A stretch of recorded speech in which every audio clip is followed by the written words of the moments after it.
Panasonic has come a long way since they entered the mirrorless hybrid photo and video market, but I still think that their cameras are kind of underrated. So in this video I will go over my top 4 features that these cameras offer that I think in this combination no other competition really offers. Coming up.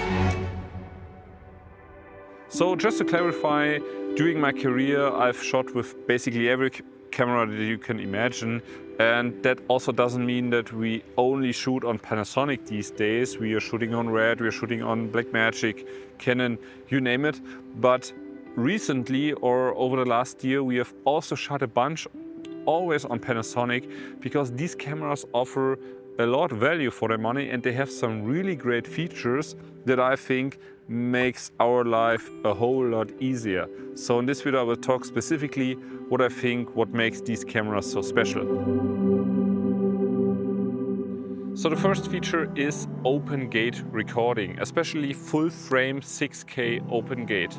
So for those of you who don't know what open gate means, is basically that the camera is recording the entire sensor with a 3:4 aspect ratio, which gives you a lot of flexibility in post-production, because you can either use it for 16:9 or also for vertical video acquisition. So you don't need to have 2 shootings basically for vertical and 1 for horizontally, because this way you can just use the footage and crop it accordingly.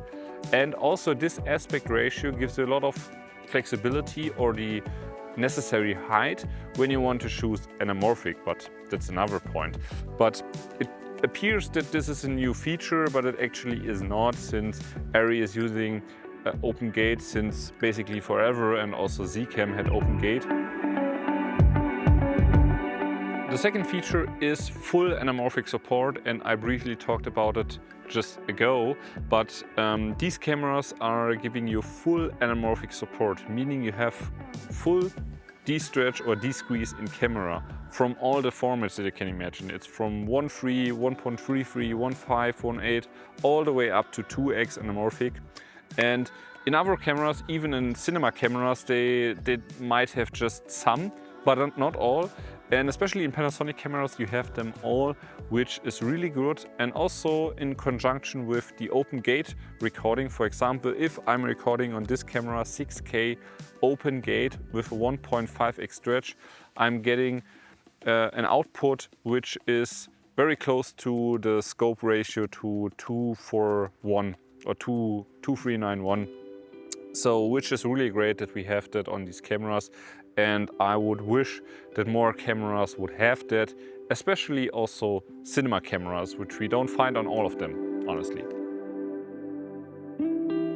So my third feature is the IBIS, and this one is also in conjunction with the anamorphic, full anamorphic support.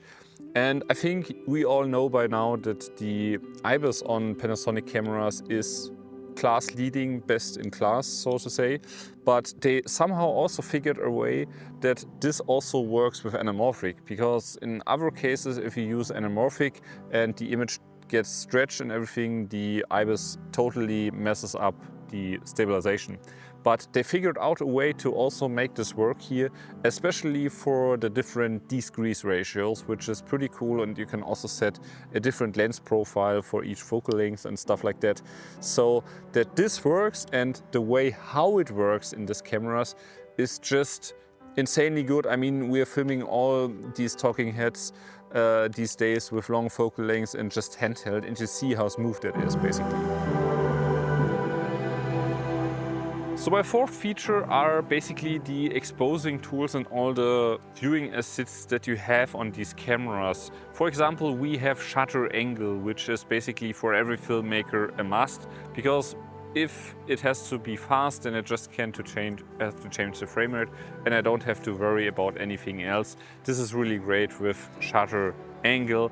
And in combination with that, we also have something called a synchro scan, so we can dial that in very fine increments if we have some flicker or stuff like that. Additionally, we also have waveform here, so that it can entirely judge the exposure of your image, which is also great and which we also don't find in many other cameras.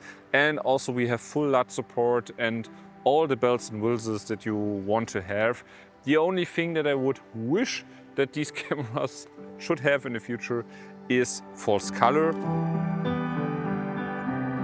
So all in all, the more I'm using these cameras, I fell in love with them really, because they make my life as a filmmaker so much easier. And I think also the price and value proposition of these cameras is just really great considering the competition out there. So, and also the image quality, as I've said multiple times on this channel, the image quality of Panasonic is also great. Also the dynamic range is there. Most of these cameras also support time code, which is really, really cool. So we have a lot of features that we don't have in other cameras, which is really great, and which is why, as a professional filmmaker, I stick with Panasonic as my mirrorless or hybrid options. And yeah, if you have any further questions, then just drop them down in the comments below, and I'm gonna see you in the next one. Cheers!